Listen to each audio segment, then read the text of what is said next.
Okay, good evening. It's Steve Brine TV here at the University of Winchester. We're here tonight for the Town Forum meeting, which is a group of all the councillors that represent the city of Winchester. And what they're doing with the university tonight is looking at their master plan for the next 10 years. I think it's fair to say that any big institution like a university, and Winchester University is a big one and growing, they're going to have times of friction and times of harmony with that community. And in the last a few years, there's been some friction. And so what they've done is they've got the community together, and all the councils will be here tonight, and many of the residents, to hear from the university what their plans are and what their intentions are, and to hear from the residents what their thoughts are, what their fears are, what their hopes are from the university. We're tremendously, and I certainly am tremendously proud of Winchester University and the way that it gives a real spark to Winchester. But we're here tonight to listen to what's said, to have a say ourselves, and to bank what's said and go forward and see how we can build the University of Winchester to an even better future. So let's listen to what's said. Such a build-up.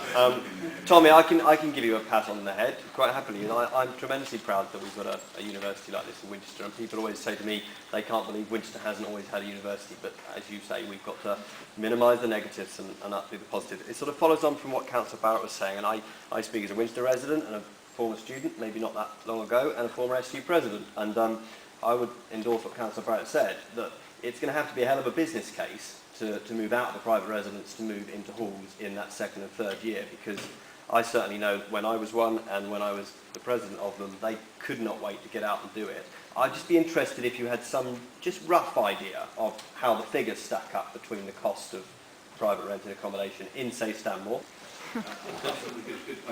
Alright, well, we just finished the event. It was a good 2 hours of debate, and really strong and very detailed presentation from Tommy Geddes, who's the Pro-Vice Chancellor of the University.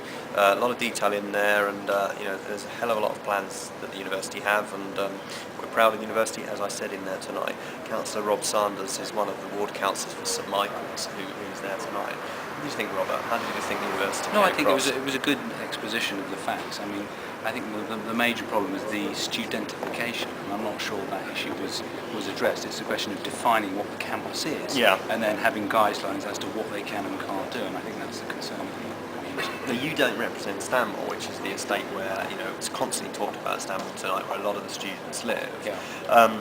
What do you think of this argument that if they build more residences up here on the King Alfred campus, then they will move out of living in private housing in Stanmore? Well, I think we share views on that. When I was a student, I was in the hall for the first year, and then the second 2 years I wanted to get out. So I'm not sure by providing housing will ensure that people will leave Stanmore for the campus.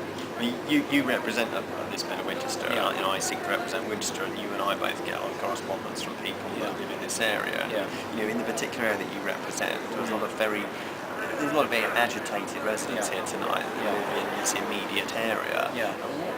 What can we do? Because at the end of the day, we have a university that's growing and that's ambitious, but we also have people that have lived here. I mean, there's a little bit of live and let live, though, isn't there? There is.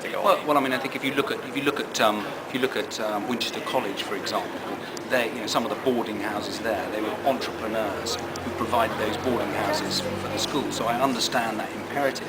But I think the reason that people are very excited about a very specific issue, the Abbots Wood property, the tree that was ring-barked in order to facilitate the plans to build that house. I think if Tommy Geddes addressed those specific issues, that there's no reason why the residents and the university can't coexist. I'm a great supporter of the university myself. Yeah, me too, and I think it's fair. We have to say, to be fair, they've come here tonight. Tommy spent over 2 hours answering questions under quite a lot of pressure, and it is a slight change of tone, isn't it? Because they've been accused of being quite closed door in the past, and they were tonight. Quite a number of people in there asking questions. So it was positive, wasn't it? Yes, it was positive, and I think the meeting was called as a result of a residents' association meeting with the residents of Sparkford, call it the Sparkford Residents Association. They were specifically worried about the Abbots Wood development, and they wanted to know what the plans were. And you're right, Tommy Geddes came and gave a full and fair exposition of those plans. And I suppose what we can say in closing is that the university tonight, we're talking about the 10-year master plan, and they're saying that's going to be available to the public very soon. You go to our sister site, stevebrine.com, or the university site itself. I believe it's going to be online, available soon.